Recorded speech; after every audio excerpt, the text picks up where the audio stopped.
o comprometimento. E o professor, ele tem que não ser omisso, ele tem que estar atento ao desenvolvimento do seu aluno. Então, se ele percebe práticas, alguma situação no grupo, ele tem que interferir imediatamente para quebrar essa prática. Até para não gerar aquela consciência de impunidade, né? Exatamente. Ele tem que deixar claro, a escola tem que deixar claro que ela não vai tolerar essa prática. Então, essa questão das regras são muito importantes também, que o grupo, que a classe, né, que os alunos elaborem as suas regras de convivência, os limites, em coerência com o regimento da escola. Então, são essas atenções primeiras que a gente deve ter. Yara, e a consequência de uma criança que sofre bullying? Ela, em geral, quando ela se torna adulto, ela se torna um adulto introspectivo, um adulto que possa se tornar um adulto violento? Então, na verdade, a criança que sofre o bullying, né, como eu disse, ela tem uma personalidade de certo modo mais passiva.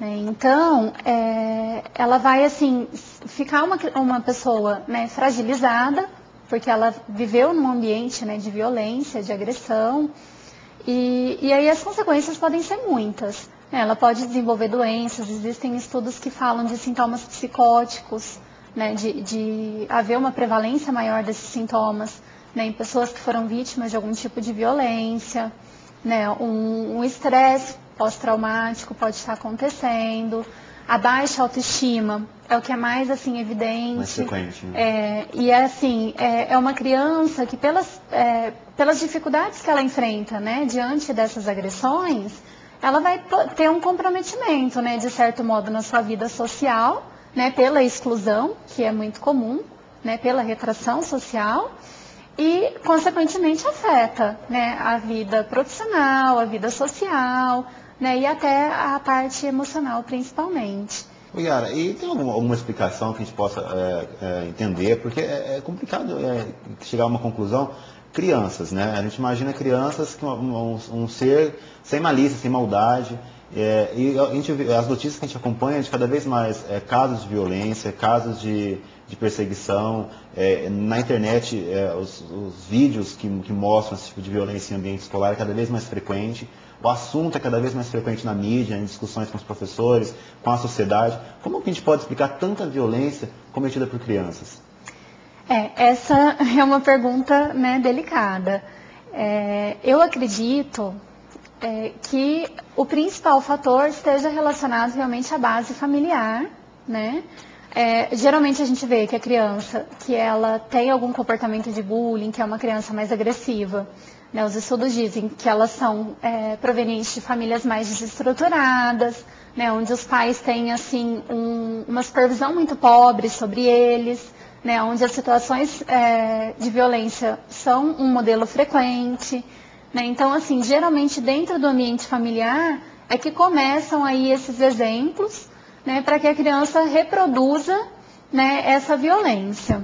Agora, uma razão específica, né, é difícil a gente dizer, porque cada caso é um caso. E a gente vê também que é comum a criança, ela comete o bullying entre eles, né, entre os alunos, mas também muitas vezes a agressão parte até para o próprio professor, para os funcionários da escola. Isso é frequente mesmo em sala de aula, o bullying cometido do aluno para o professor?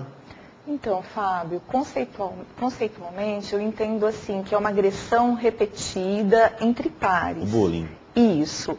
Então, assim, o professor vai sofrer agressão. Pode ser injúrias, até agressões físicas. E então isso requer uma reflexão. Porque quando o aluno agride, é porque ele quer evidenciar algum problema. Então não dá para ignorar.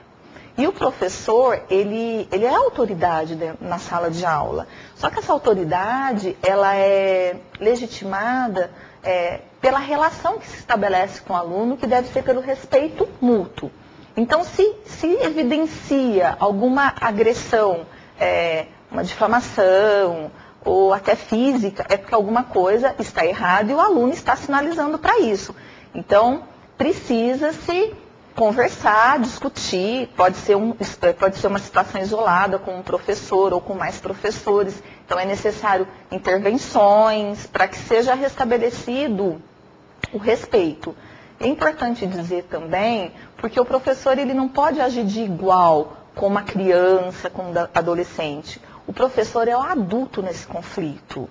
E o jovem, a criança, ele está em formação, em processo de formação, então ele tem que agir com muita dignidade nessa situação. Mediar esses conflitos, né? Exatamente, ele tem que intervir, ele não pode ser omisso. Rafisa, recentemente, na semana passada, aconteceu um caso grave no Brasil, que foi o atentado na escola em Realengo, no Rio de Janeiro, onde 12 crianças foram assassinadas por um assassino em série, que muito se discute se ele não tenha sofrido bullying naquela escola onde ele estudou quando criança. E outros casos também de massacres em escolas evidenciam esse fato de que a criança ele estudou naquele espaço, naquele ambiente escolar, muitas vezes foi vítima de bullying naquele espaço e depois volta com uma revolta incontrolável contra aquelas pessoas que estão ali.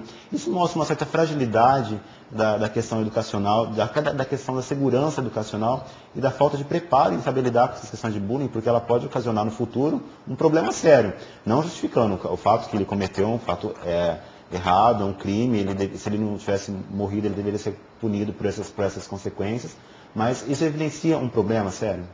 Então, né, Fábio, é tão sério isso, né? Eu sou diretora de uma escola e eu coloco assim para os pais. Até a gente se emociona, porque é uma responsabilidade muito grande. Não vemos culpados ali.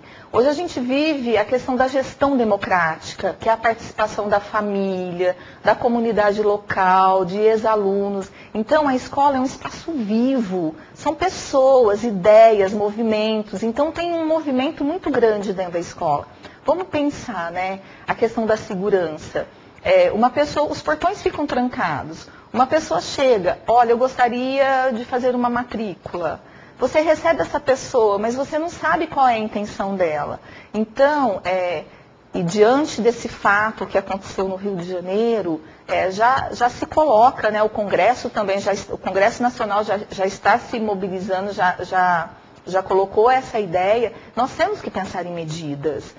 A escola trabalha, ela tem estratégias, ela desenvolve projetos, ela faz trabalhos didáticos, mas o poder público vai ter que ter um olhar diferenciado para essa situação, porque a Yara coloca, são cada vez mais frágeis essas estruturas familiares, falta de preparo mesmo, de tempo, de atender as solicitações, acompanhar esse desenvolvimento dos filhos. Então, a escola ela vai ter que ter esse olhar cuidadoso.